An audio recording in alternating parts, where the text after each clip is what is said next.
Welcome to Paradise Grand Hotel. Today, we'll witness the real situations that test our values and professionalism. These are the 7 ethical dilemmas that every hospitality workers must handle with integrity. Let's go.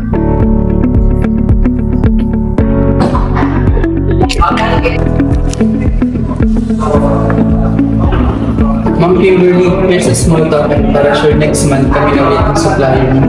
Sir, thank you po. Pero bawal po sa company policy namin ito. Wala naman pong makakalit. Even if nobody knows, honesty is our job. Integrity first po, sir. Ethics means choosing what's right, not what's easy. Sir, minsan halos na ayos na po kami nagtatrabaho at wala pa rin po kami overtime pay. Ganun ba? Pasensya na, pag-usapan natin yun. We just want fair treatment po. Hard work deserves fair pay. I'll make sure na maayos yan. Equally our employees will be. A fair and happy employee means better service for all.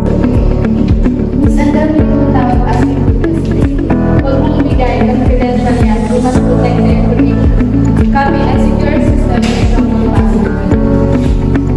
Protecting guest data builds trust and professionalism.